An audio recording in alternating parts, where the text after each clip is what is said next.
Salut rebelle créative, alors bienvenue sur les entrevues Crée la vie que tu veux vraiment. Et aujourd'hui j'ai une invitée spectaculaire, c'est Mélissa Maillet. Je vais te la faire découvrir, tu vas voir, c'est une femme pétillante et surtout elle a une vision mais extraordinaire et très approchable en fait du leadership parce que j'adore parler de ce sujet-là et j'adore t'apporter des modèles pour toi.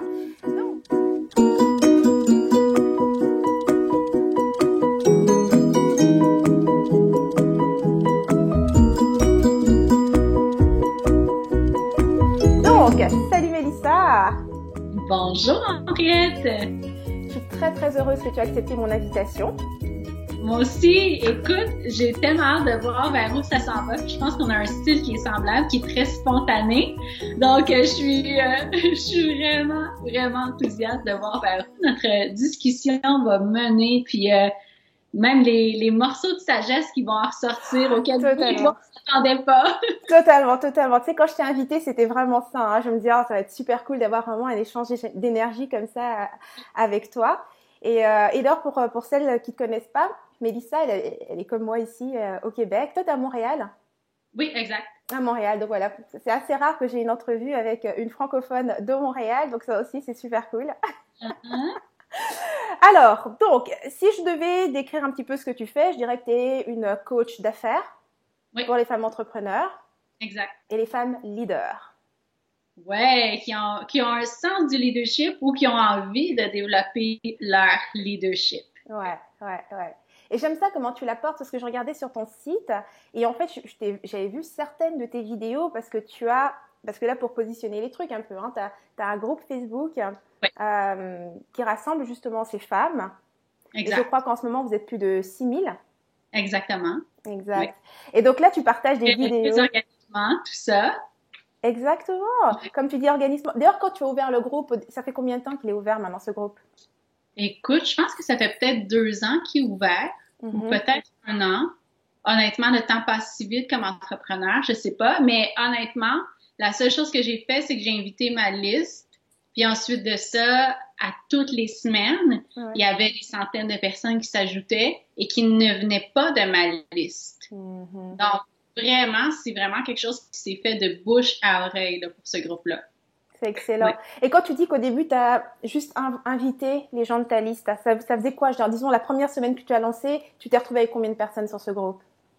Écoute, je pense que je me suis retrouvée avec 1000 personnes déjà la première semaine. Okay. Puis, honnêtement, quand c'est arrivé, là, il y a vraiment un stress qui est monté parce que animer un groupe Facebook et animer une page Facebook, c'est vraiment pas la même chose. Un groupe Facebook, il y a vraiment une relation avec les gens dans le groupe. Fait que ça doit faire 2 ans parce que l'été passé, je veux dire, j'assumais très bien ce groupe-là, là, j'y repense. Mais il y a 2 ans, quand toutes ces personnes-là sont arrivées puis qu'il y avait plein de gens qui me connaissaient pas encore, qui arrivaient dans cette communauté-là, honnêtement, j'ai vraiment senti qu'il y avait certains blocages qui montaient. Puis moi, j'adore ça quand ça arrive parce que je veux toujours dépasser ces croyances-là qui montent et tout ça. Puis quand ce stress-là est arrivé, je me suis dit, OK, c'est signe qu'il y a quelque chose. Je résiste, etc. Puis écoute, j'ai travaillé là-dessus 1 semaine, puis après ça, boum, ça continue à augmenter. Ouais. Et c'était assez incroyable. J'aimerais bien que tu parles justement en fait du stress que tu as ressenti quand ça a marché, parce que je reconnais totalement ce que tu dis là. Je veux dire, tu fais un truc et puis ça marche et il y a toute une résistance, la peur d'être envahi. Enfin bref, parle-moi justement de ça parce que je sais que c'est particulier un groupe Facebook. Moi, je n'anime pas de groupe Facebook, disons, de manière ouverte, seulement dans mes programmes, donc c'est des plus petits groupes. Donc, parle-moi un peu justement de ce stress. Comment est-ce que ça s'est exprimé, en fait, en termes de résistance? Ouais. Mais je pense que tu as raison. Je pense que tu mets le doigt. C'était vraiment, je pense, la peur de travailler parce qu'un groupe Facebook, c'est comme si les gens, ils t'attendent un peu plus que sur une page Facebook, par exemple. Sur une page Facebook, si tu publies pas pendant une journée ou même une semaine parce que tu décides que tu as besoin de décrocher, les gens remarquent moins. Tandis que dans un groupe Facebook, les gens remarquent vraiment tout ce que tu fais parce qu'ils reçoivent les notifications, à moins qu'ils décident de pas les recevoir. Mais il y avait vraiment comme cette pression-là, je te dirais. Puis c'était vraiment parce que j'étais habituée d'attirer des gens, par exemple, qui passaient par mes opt-in, mes cadeaux gratuits. Donc, ils découvraient ce que j'avais à offrir, puis ensuite de ça, ils joignaient à ma communauté si ça leur plaisait, tu sais. Ouais. Là, ils arrivaient dans mon groupe Facebook, puis moi, j'arrivais avec mon message. Je te dirais qu'il y a 2 ans, je recevais encore beaucoup de commentaires de personnes qui étaient pas super à l'aise avec mon message. Ouais. Je dirais que là, j'en reçois plus du tout. Mais vraiment, il y a 2 ans, probablement parce que il y avait pas tant d'entrepreneurs sur le web qui se positionnaient par rapport à la prospérité des femmes et tout ça. Ouais. Et ça créait encore certaines frictions. Donc, il y avait vraiment cette crainte que le groupe Facebook devienne un endroit où les gens se mettent à faire des débats, ce que j'avais vraiment pas envie. Ouais. Ouais. Et donc, je dirais que c'était surtout ça, le stress. Puis oui, des fois, il y en a eu des discussions un petit peu plus où j'ai eu à me positionner. Puis c'est correct. Justement, ça fait partie du leadership d'assumer notre opinion, d'assumer ce qu'on pense, puis d'accepter qu'on peut pas plaire à tout le monde, puis que même si on veut transformer les gens, même si on veut les aider à voir plus grand pour leur vie, malheureusement, c'est pas tout le monde qui est prêt. Puis il faut l'accepter, puis il faut laisser aller ces gens-là. De toute façon, des fois, ils reviennent quelques années plus tard. Ouais, tout à fait. Puis sinon, ben, ils reviennent pas, puis c'est vraiment correct aussi. Ouais, j'adore ça. Quand tu dis ça, effectivement que quand tu as commencé, il y avait très peu de gens qui se positionnaient par rapport à la prospérité des femmes. Ça, je pense que c'est énorme, justement, parler de réussite, mais parler d'argent, mettre des chiffres, parce que je pense que c'est ça, moi aussi, ça m'avait beaucoup frappé, en fait, quand j'ai vu, je pense, la première fois que j'ai découvert, c'était à travers une pub sur Facebook. Et puis, c'était ça qui m'avait frappé, c'est que tu étais peut-être la première francophone, parce que je voyais ça parmi les anglophones, mais tu étais peut-être la première francophone qui parlait tout de suite d'atteindre un certain niveau, et qui donnait un chiffre, 10 000, tu sais. Et effectivement, on n'a pas l'habitude de ce genre de message, tu vois. Est-ce que toi, quand tu as commencé, quand tu t'es dit, OK, ça va être, en tout cas, c'est ce qui m'appelle, c'est ce que j'ai envie de partager, c'est ce que j'ai envie de dire, est-ce que tu t'es sentie à l'aise justement sur le fait de parler aussi librement, donc directement d'argent et de parler réellement de cette prospérité pour les femmes? Ben, le truc, c'est que moi, je fonctionne beaucoup par intuition. D'ailleurs, on va y venir. Ma spiritualité est très forte. Je suis très connectée à ce que j'appelle ma leader intérieure, bon, en tout cas, j'entrerai pas dans les nuances. Je t'amènerai tout à l'heure sur la leader intérieure parce que j'y tiens aussi. Mais oui, je te laisse développer là-dessus. Oui, mais donc en fait, tu sais, pour moi, il y a l'intuition et il y a la leader intérieure. Je les vois vraiment séparés. Pour moi, mon intuition, c'est vraiment mes guides, par exemple, qui me parlent ou, en tout cas, on n'entrera pas trop dans les détails, mais mon intuition, c'est plus comme ma leader intérieure, c'est plus comme une boussole. C'est plus comme une partie de moi qui a cette sagesse et tout ça. Est-ce que tu associerais ça vraiment plus à la prise de décision? Fort probablement, oui. Fort probablement. Moi, ma leader intérieure, je la vois vraiment comme cette femme qui est assise sur son trône et qui est beaucoup plus sûre de sa direction que moi, parfois. D'accord. OK? Parce que pour moi, c'est nouveau. Des fois, je suis comme, ah oui, on s'en va là. Ah, OK. Puis elle est certaine, là, elle sait. Donc, tu vois, justement, pour le 10 000, c'était vraiment ça, là. C'était ma leader intérieure qui était comme, oui, on va commencer à parler de chiffres et tout. Ah, OK. Et donc, c'est sûr qu'au début, il y a un certain malaise. Une certaine timidité aussi d'assumer ça. Parce qu'on, justement, personne ne le faisait dans le milieu francophone. Puis même encore, je pense qu'il n'y a pas beaucoup de gens qui le font. Ça reste rare. De parler de chiffres. Donc, oui, il y avait ça. Et oui, il y a eu des commentaires négatifs. Oui, il y a eu des méchancetés qui ont été dites. Et c'est correct parce que moi, ça m'a permis de devenir la personne que je suis aujourd'hui. Ça m'a permis vraiment de développer d'autres caractéristiques de la leader. Qui est, encore une fois, de vraiment s'assumer et de ne pas être disponible pour ces gens-là non plus. Tout à fait. Le moment où dans notre énergie, on décide, parce que c'est ça qui arrive souvent au début quand on arrive avec un message qui est audacieux, hein. Ouais. On se dit, OK, c'est mon prochain niveau, là. Ouh, ça c'est comme audacieux comme message. Notre première tendance, c'est de vouloir expliquer notre message, de vouloir que les gens comprennent notre angle, notre point de vue et tout ça. Puis moi, avec l'expérience, j'ai réalisé que ça l'aide pas. Ça l'aide pas du tout. De toute façon, ces gens-là qui ont quelque chose de négatif à dire, peu importe ce que tu dis, ils ont tout le temps quelque chose d'autre à ajouter. Tout à fait. Donc, le moment où on décide qu'on n'est plus disponible pour cette énergie-là, ça aide. J'ai une cliente, par exemple, qui a fait une série de publicités Facebook, puis elle m'a dit « Aïe, c'est la première fois que je reçois tellement de commentaires négatifs. » Puis elle a peur de trouver sa mission de vie. Ouais. Et il y a eu plein de commentaires négatifs. Mais c'est bon signe, ça veut dire que, ça veut dire que tu es en train de prendre ta place de leader, parce que plus tu prends ta place, effectivement, plus il y a un contraste qui est créé. Puis le moment où tu ne te rends plus disponible pour ça, ça arrête. Ouais, tout à fait. Je suis tout à fait d'accord avec toi, effectivement. C'est vraiment un travail au niveau d'énergie. Et d'ailleurs, puisque tu parles beaucoup d'énergie, on n'est pas encore rentré là-dedans. J'aimerais justement on en profite de faire le lien un petit peu juste avec ton background. Donc, d'où tu viens et comment est-ce que tu en es arrivé finalement à être un coach, un business coach.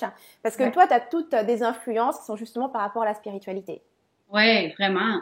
Écoute, mes parents m'ont élevée avec la spiritualité. Donc, mes parents font du yoga depuis qu'ils ont 20 ans. C'est-à-dire que déjà... écoute, dans la fin des années 70, ils avaient commencé à faire du yoga. Donc, moi, ça faisait partie de ma vie très jeune. Il y avait ça dans ma famille. Un pendule à la maison. On me montrait comment utiliser ça pour poser des questions, des cartes de l'oracle. Donc, tout ça, ça faisait partie de ma vie, si tu veux. Et... très jeune, mes parents, ils m'amenaient dans des séminaires de développement personnel. OK. T'es vraiment née dedans, hein? Ah oui, je suis vraiment née dedans. Puis, à l'intérieur de moi, il y avait vraiment quelque chose qui résonnait fort. Quand j'arrivais dans ces endroits-là, je me sentais chez moi, je me sentais à la maison. Et déjà, je sentais qu'il y avait quelque chose pour moi là. Déjà, je sentais que j'allais apporter quelque chose, ou du moins que j'avais ce désir de vraiment contribuer. Et puis, toutes les directions que tous les choix que j'ai faits ensuite de ça professionnellement, c'était vraiment avec cette idée de faire une différence dans la vie des gens. Au début, je voulais être psychologue pour enfants. Ensuite de ça, je me suis en allée vers la voie du théâtre pendant des années, mais mon but, moi, en devenant comédienne, c'était vraiment de me dire, moi, je veux utiliser le théâtre pour créer un moment où les gens sortent de là transformés. Il y a quelque chose, il y a un déclic qui s'est fait. C'est marrant, j'aurais pas pensé que t'étais passée par la comédie. Oui, je suis passée par là. Puis finalement, ça m'a mené vers le domaine des communications et tout ça.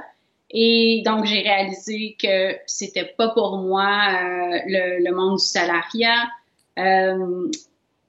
C'était cette déception que quand on créait des projets, j'étais dans le domaine éducatif, surtout dans des organismes, dans un théâtre pour enfants, justement, où on créait des projets éducatiftif, puis c'était cette déception de sentir qu'il y avait une limite à la différence qu'on pouvait faire, parce que, bon, les entreprises, souvent, ont des limitations, ou c'était le fait que je voyais pas directement la transformation de ce que j'apportais. Donc, ça a fait en sorte que je voulais m'en aller vers quelque chose qui me ressemblait un peu plus. Et quand j'ai pris cette décision-là, je savais pas clairement ce que je voulais encore. Et c'est comme si j'entendais ou je ressentais certaines choses, mais l'idée n'était pas encore claire. C'est intéressant ce que tu dis là parce que j'ai beaucoup de personnes qui me contactent dans ma communauté qui sont exactement à cette étape-là où elles savent qu'elles veulent contribuer, elles veulent aider les autres. C'est vraiment un élan qui est très fort, mais justement, elles ne savent pas encore exactement ce qu'elles vont faire et elles sont exactement à cette étape où elles veulent quitter leur emploi. D'ailleurs, juste avant de commencer notre entrevue, j'ai reçu le message d'une des femmes dans ma communauté qui me disait justement qu'elle venait d'avoir un congé sabbatique de 15 mois. Elle savait pas encore ce qu'elle allait faire, mais voilà, quoi, elle s'était lancée, tu vois. Ouais. Donc, mais alors, toi, moi, ce que j'ai vu dans ton truc, c'est que tu as ouvert une première entreprise et c'était d'abord comme massothérapeute. Exactement, exactement. Et parce que la massothérapie, c'était ce qui était le plus clair pour moi à ce moment-là. Je le savais, je me suis dit, je vais m'en aller vers ça et j'ai l'impression que ça va me guider vers la prochaine étape. Même si en ce moment, je suis pas certaine que c'est exactement ça que je veux faire. Puis, effectivement, au fil du temps, même en allant chercher d'autres techniques qui me parlaient plus et tout ça, j'ai réalisé que j'avais vraiment envie de transformer la vie d'une personne, pas juste la transformer pour un moment, là. Je voulais vraiment avoir un impact puis suivre cette personne-là pendant un certain moment. J'ai commencé à donner des cours de méditation. Puis j'avais découvert un peu plus tôt l'auteure américaine Gabrielle Bernstein, puis je m'étais dit, je veux être comme elle.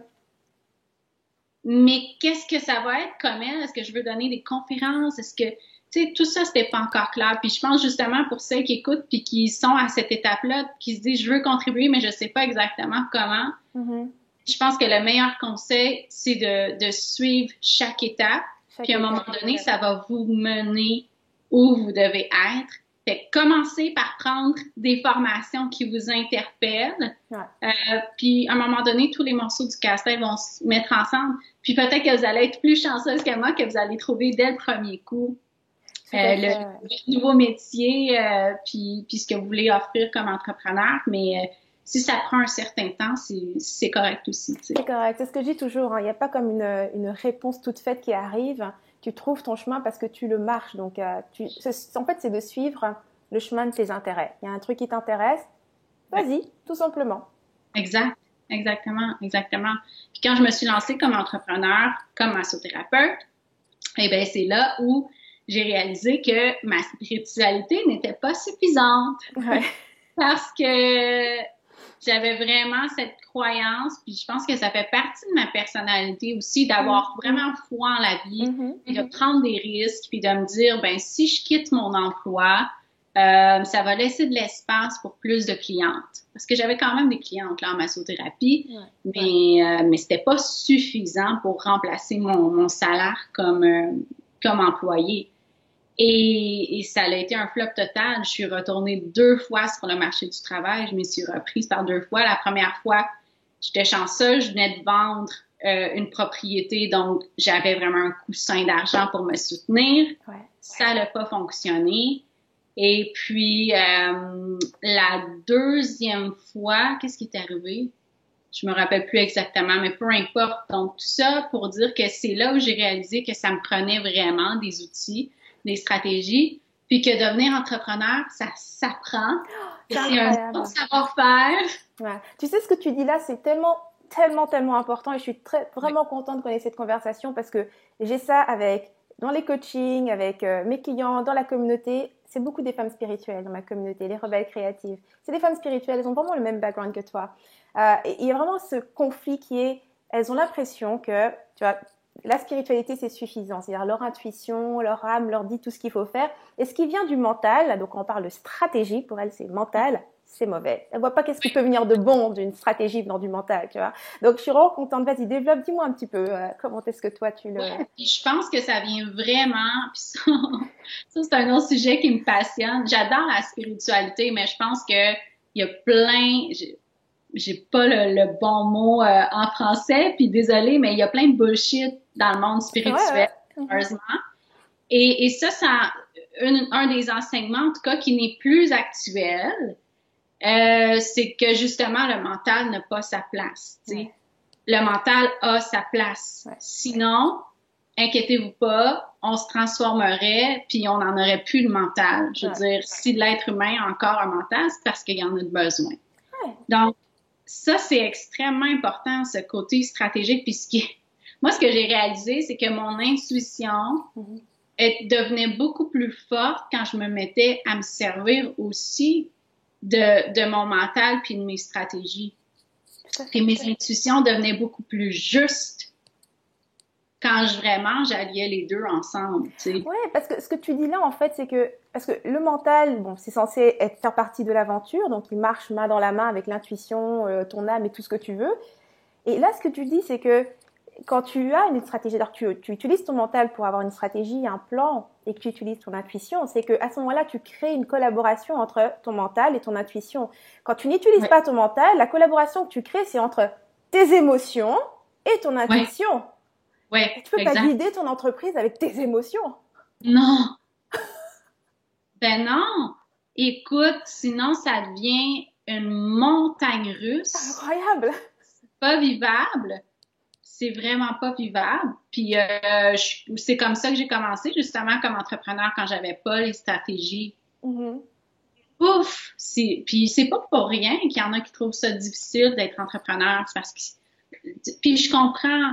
Le cœur y est, on met toute notre âme, mais comme tu dis, ça prend vraiment une maîtrise de nos émotions. Puis quand je parle d'une maîtrise, là, c'est pas un contrôle, c'est pas une gestion. Non. C'est vraiment, tu sais, la même chose qu'on se met à maîtriser une habileté. Par exemple, l'habileté de communiquer notre message, par exemple, mais c'est la même chose. On doit développer cette habileté de vivre avec nos émotions. Ouais.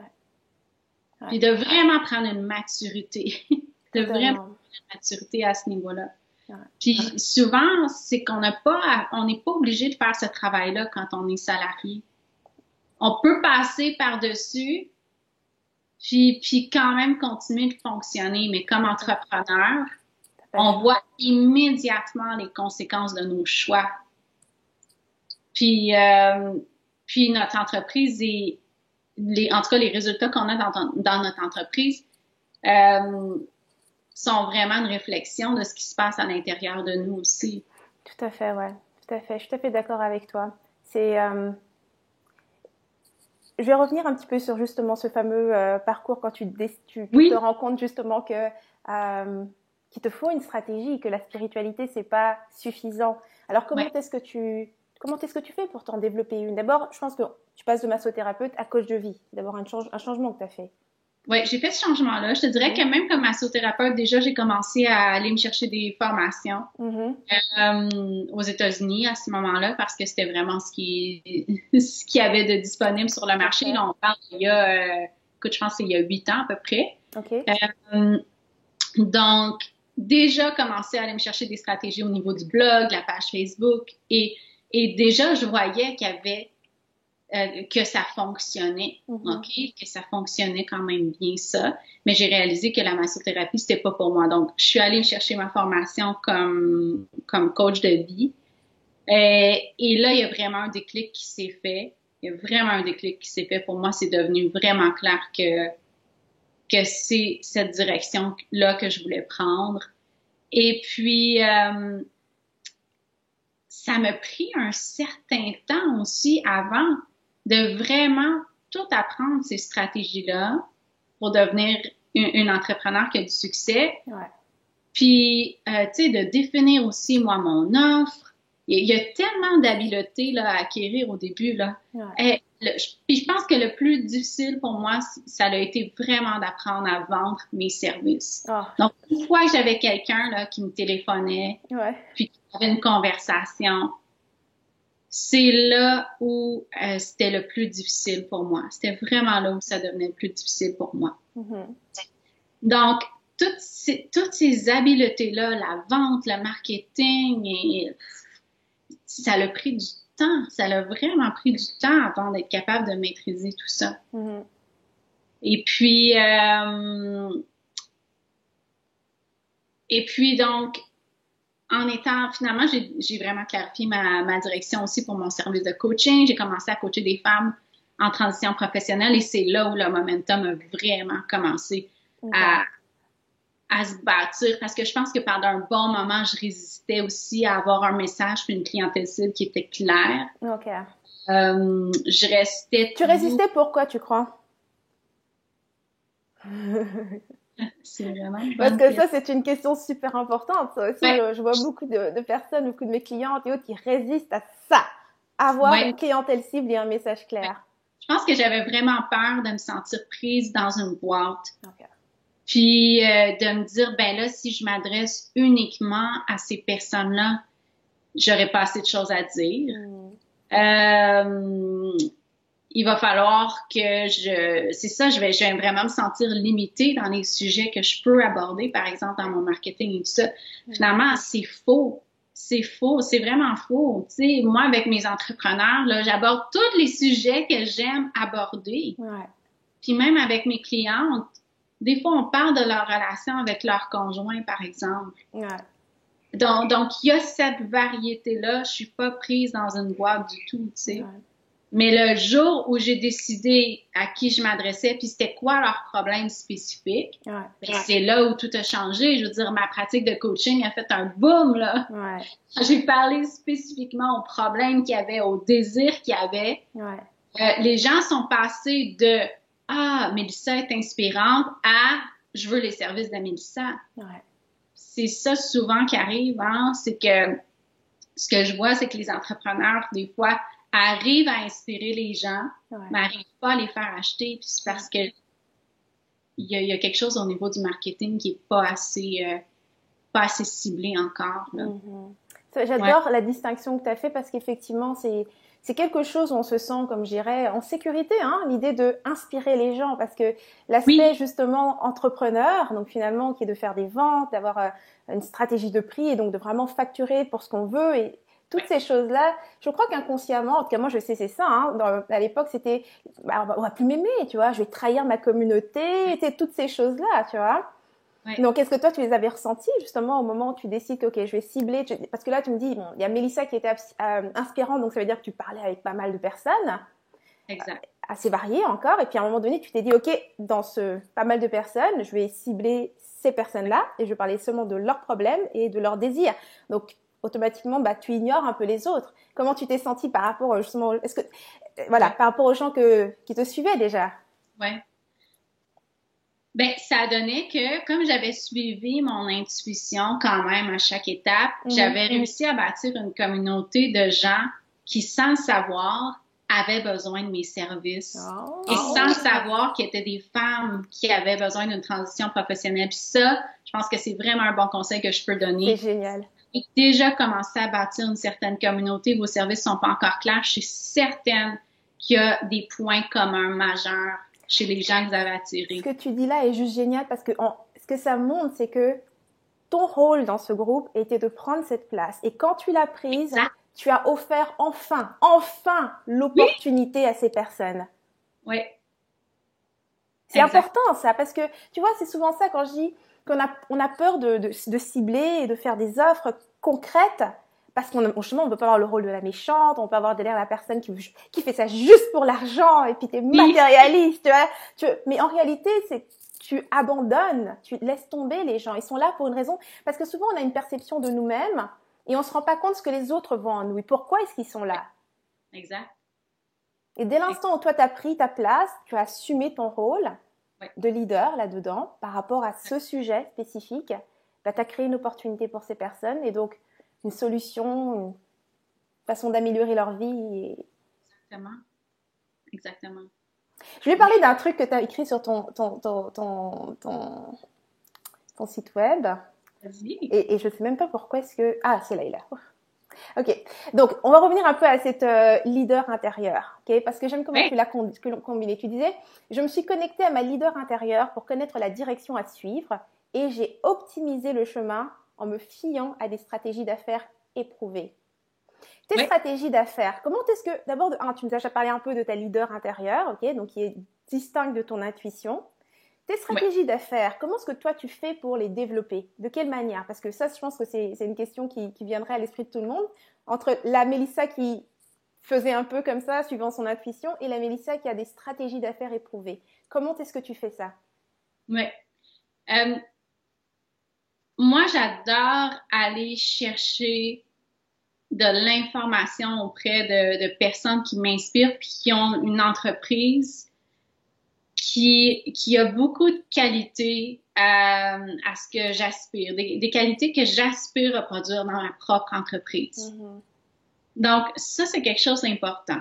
Mais ensuite de ça, moi, ce que j'aime faire, donc, que ce soit de suivre des formations, que ce soit d'avoir été coachée personnellement par des entrepreneurs qui étaient vraiment plus avancés que moi. Donc, quand j'ai commencé, c'était des entrepreneurs qui étaient déjà dans les 6 chiffres. Ensuite de ça, des entrepreneurs qui étaient dans les 7 chiffres de revenus, mais qui avaient quand même un côté spirituel très fort. Ouais. Puis aussi qui vraiment étaient entrepreneurs vraiment à leur manière. Ouais. Parce que ça, il y a vraiment un côté de moi comme ça qui est fort. Donc, moi, ce que j'aime, c'est apprendre de ça, puis ensuite de ça, prendre ce que j'aime, puis mélanger ça, si on veut, pour créer quelque chose qui me ressemble. Puis mes stratégies, je vais vraiment chercher des stratégies qui m'interpellent.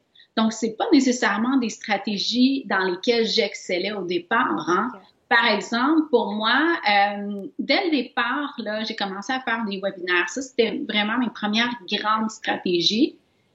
Et parce que j'aimais enseigner. Ouais. Donc, moi, je choisis vraiment des stratégies qui mettent en valeur ce que j'aime faire. Donc, j'aime enseigner. Ça fait du sens que je fasse des webinaires. Est-ce que j'étais bonne pour mes premiers webinaires? Pas du tout. Ouais. Est-ce que j'ai quand même eu des clientes? Oui. Après, parce que, mais je pense que j'ai cette facilité-là, puis je pense que ça vient de mon background aussi en théâtre. Ouais. J'ai cette facilité de cacher ma nervosité,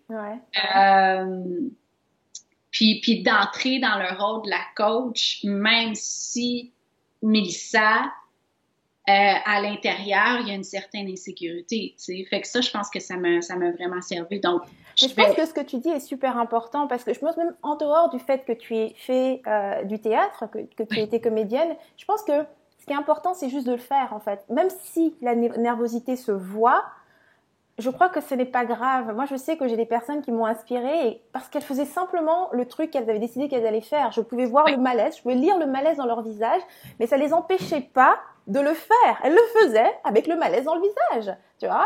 Et ça, c'est aussi inspirant parce que ça te ramène à toi, à te dire, OK, moi aussi, je serais mal à l'aise de parler devant toutes ces personnes ou bien de faire ce type de présentation. Et elle a l'air mal à l'aise, mais ça marche quand même, tu vois.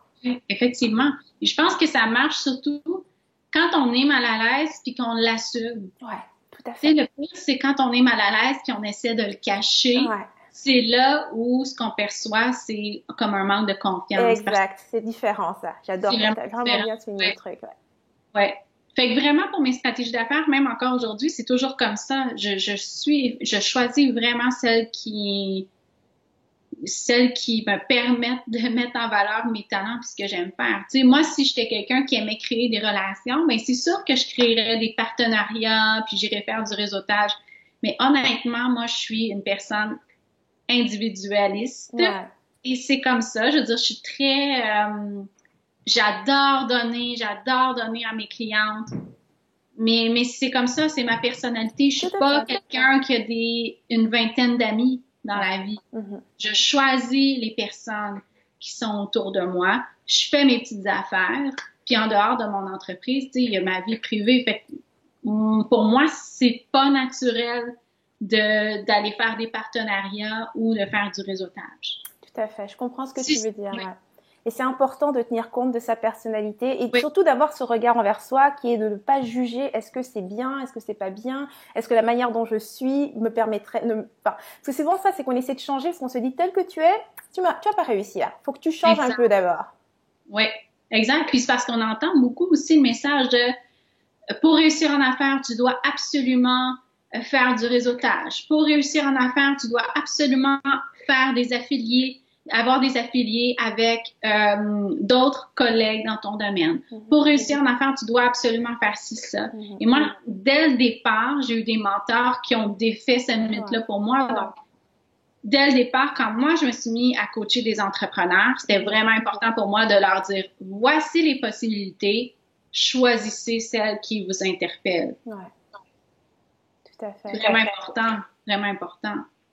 Et là, si on revenait un petit peu à quelque chose de plus personnel par rapport à toi, Et tu disais justement que toi, ce qui t'intéresse beaucoup, c'est justement le fait d'avoir, de transformer la vie des gens, d'avoir réellement un impact dans la vie des gens et pas seulement sur le court terme. Et là, tu as choisi donc de travailler avec des femmes et beaucoup des femmes qui ont cet aspect qui est donc du leadership, qui ont envie d'être des leaders dans leur domaine.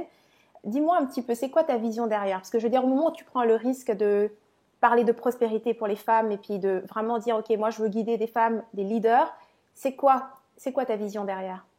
Hmm. Ben d'abord, je pense que je vais juste expliquer aussi le choix qui a fait en sorte que je suis passée de coacher les femmes qui étaient en transition professionnelle aux entrepreneurs. Oui. C'est aussi que moi, plus je devenais entrepreneur, puis plus je réalisais le pouvoir que j'avais et la transformation que moi, ça m'apportait d'être entrepreneur, puis le cheminement aussi que ça me demandait de faire. Ouais. Et quand j'ai commencé à atteindre des gros mois de revenus, j'ai été complètement ébahie par la transformation intérieure qui se passait. Pour moi, c'était vraiment une expérience spirituelle. C'était vraiment pas juste d'être capable de me dire « Ah, maintenant que je fais ce montant-là, je peux m'acheter telle chose, telle chose. » Honnêtement, encore aujourd'hui, là, je dois avoir la discipline d'utiliser mon argent pour me faire plaisir, là. Ouais. C'est vraiment pas quelque chose qui vient naturellement pour moi. Fait que c'était vraiment pas ça mon objectif derrière au début. C'était vraiment de dépasser mes barrières, puis de vraiment voir la prospérité puis l'argent comme une concrétisation et une preuve, si tu veux, du travail que j'avais fait sur moi. Ouais. Puis c'est pas tout le monde qui voit ça comme ça, puis il y en a d'autres aussi qui voient ça comme ça, mais moi, ça a vraiment été mon expérience, puis j'ai eu envie de transmettre ça aux femmes aussi. J'ai eu envie qu'elles puissent expérimenter ça pour elles-mêmes. Parce que moi, ce que ça m'a donné, c'est de retrouver mon pouvoir. Ce que ça m'a redonné, c'est vraiment plus de joie, plus de paix, vraiment assumer la femme que je suis. Vraiment, ça m'a poussé puis ça me pousse encore à vraiment exceller aussi dans ce que j'offre comme coach. Donc, toute cette transformation-là, moi, j'étais curieuse aussi de voir comment mes clientes allaient la vivre. Ouais. Puis je te dirais que c'est assez extraordinaire. Puis chaque personne la vit différemment. Ouais. C'est drôle, dernièrement, je partageais une citation de Maston Kipp qui disait que ce qu'on veut atteindre, nos buts qu'on veut atteindre sont placés de façon à ce que je veux bien la dire. Sont placés pour qu'ils soient un peu inatteignables, si on veut, au départ, qu'on puisse devenir la personne qu'il faut devenir pour se rendre là. Ouais. Et c'est vraiment ça pour moi.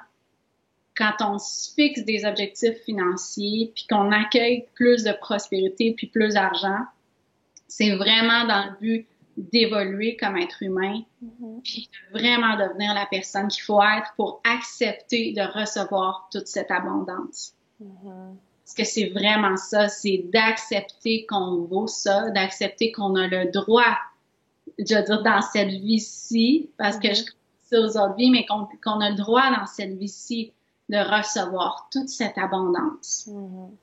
Puis qui est temps, en 2017, là, de se défaire de tout ce conditionnement qui a une certaine limite à ce qu'on peut avoir comme argent,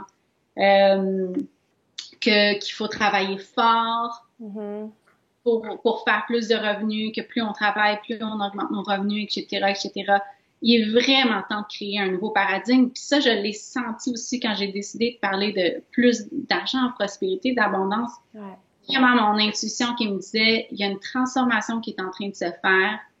Elle est importante pour que le monde évolue dans une direction qui va être bénéfique pour tout le monde. Et je pense que ça passe en majeure partie par les femmes.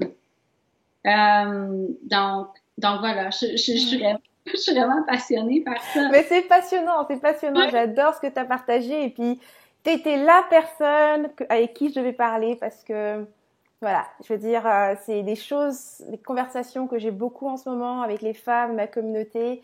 Et je suis vraiment très contente que tu mettes des mots dessus, que tu les mettes avec ton expérience. Parce que c'est ça, le sujet de l'argent fait peur, le sujet du pouvoir fait peur, l'ambition fait peur, le leadership fait peur. Voilà, donc c'est beau de voir ce mélange que tu as en fait, que tu incarnes, donc la femme spirituelle, près de ses émotions, près de sa féminité, près de sa créativité aussi. Je veux dire, après tout, tu es passé quand même du théâtre, massothérapie, coaching, je veux dire, c'est un magnifique parcours. Donc je pense que tu es vraiment un super modèle. Je suis vraiment très contente de faire cette entrevue avec toi aujourd'hui. Merci.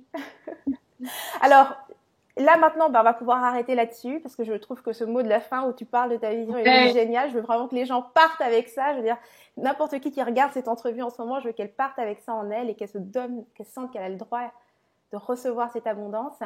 C'est pour ça qu'ils veulent. Oui. Puis je veux vraiment préciser cette abondance financière. Oui. Parce que vous allez le croire le jour où vous allez l'expérimenter, là. Mais parce que vous pouvez me dire, oui, mais j'ai d'autres abondances dans ma vie, je comprends. Ça, c'est une partie de l'abondance. Puis la vie veut que vous connaissiez cette partie d'abondance, mais il y a toute une autre partie que vous connaissez pas encore et il est temps de vous ouvrir à ça. Parce que quand vous allez goûter à ça, là, vous allez dire, oh, wow, OK, c'est ça. Et il faut vraiment lever pour être capable de le décrire. Alors, peut-être un conseil à ce niveau-là, parce que pour le vivre, il faut dépasser un blocage. Parce que, voilà, c'est un blocage important, parce que c'est pas parce qu'elles veulent pas, je crois pas. C'est parce que il y a quelque chose qui dit que c'est mal, il y a quelque chose qui fait peur, il y a quelque chose qui est inconnu à cet endroit-là. C'est quoi, toi, ton truc? Qu'est-ce que tu as fait qui t'a permis finalement de passer de l'autre côté et de accepter cette abondance financière? Ouais. Mais moi, je pense que ça commence par assumer ce qu'on veut, puis vraiment se fixer un montant. Puis un montant qui sort vraiment de notre zone de confort. Honnêtement, moi, là, au début, là, les 6 chiffres, pour moi, c'était vraiment comme 1 million, là. Pour moi, je me fixer un objectif, atteindre les 6 chiffres, là. Donc, quand on parle de 6 chiffres, on parle de 100 000 et plus, là. Oui, 100 000 et plus. Où j'étais, là, pour moi, là, c'était vraiment comme si j'allais atteindre comme 1 million. Pour moi, 1 million, c'était vraiment impensable. C'est juste impensable. C'était une fiction. Là, c'était comme, mais 6 chiffres, là, pour moi, ça correspondait à comme, OK, si je fais ça, là, ça va être vraiment comme si j'atteignais 1 million. Donc ça, c'est un premier signe aussi quand ce montant-là est vraiment comme, il vous fait peur à vous, il fait réagir les gens autour de vous. Moi, il y a certains montants que je dis à mon copain, par exemple, ça le fait réagir. C'est correct. Vous savez que vous avez de bons montants dans ce temps-là. Puis assumez-le. Commencez par l'assumer, ce montant-là. Commencez à vibrer, à vous imaginer ce que votre vie aurait l'air avec ce montant-là. Ça va être confortable, il y a toutes sortes de croyances et c'est ça, et c'est là le développement, la transformation intérieure à faire. Donc, il faut trouver l'outil qui vous plaît. Je pense que c'est important d'être accompagné aussi par des gens qui ont atteint les niveaux de revenus que vous voulez parce que ils incarnent une certaine vibration, puis juste d'être en leur présence, ça vous transforme. Mais aussi, si vous voulez aller plus loin, faire vraiment, par exemple, moi j'aime beaucoup le EFT, c'est quelque chose dont je me suis servi personnellement beaucoup, que j'utilise avec mes clientes. En ce moment, j'utilise un outil qui s'appelle Chakrady, où là, vraiment, on va vraiment plus en profondeur au niveau des blocages énergétiques et tout ça. Il y a plein d'outils, mais je vous dirais le plus possible, faites-vous aider pour faire le travail au niveau de l'argent par une personne qui gagne plus que vous. Moi, personnellement, j'irai pas, si je veux augmenter mon niveau d'abondance financière, j'irai pas vers quelqu'un qui gagne moins que moi. Toi, Même si ces outils sont puissants, parce que c'est ça, c'est vraiment ma préférence, OK? Mais assurez-vous de choisir quelqu'un, au moins que vous savez, qui peut vraiment vous guider vers ce chemin d'abondance financière-là. puis vous aider à défaire ces limitations, ces blocages-là. Merci Mélissa. Mélissa, c'est trop cool, c'est trop cool. Alors, pour ceux qui veulent encore plus de Mélissa, elle a son site web, c'est melissamaillet.com. .ca. .ca. Ah, ok, là, ouais, c'est vrai, c'est .ca. Puis tu as aussi ta page Facebook où on peut te retrouver. Et en arrivant sur ta page Facebook, bien, on retrouve également le groupe. Exact. Le groupe privé que tu as, où vous êtes déjà plus de 6000. Oui. Tu te retrouves entouré de... Mais c'est super parce que si tu veux avoir, tu sais, pour n'importe qui veut avoir ce type de conversation de façon normale et naturelle, tu as créé un espace, disons, sacré, un espace où on peut avoir ce genre de conversation librement, sans avoir peur de se la péter ou bien de... Donc, super cool. Mélissa, encore merci d'avoir accepté l'invitation. C'était vraiment une joie de partager cette entrevue avec toi. Merci à toi. Alors, Rebelle Créative, si tu as aimé cette entrevue, bien sûr, tu vas retrouver plusieurs autres entrevues comme celle-ci et une tonne d'inspiration sur rebellecreative.com. Tu t'inscris et je t'enverrai bien sûr mes prochaines inspirations par mail. Et donc voilà, ça termine l'entrevue. Donc c'était Mélissa Maillet et Henriette Ndaka. Je te dis à la semaine prochaine et d'ici là, agis comme une rebelle créative qui vit à fond, sans culpabiliser, sans complexe et sans stress. À bientôt.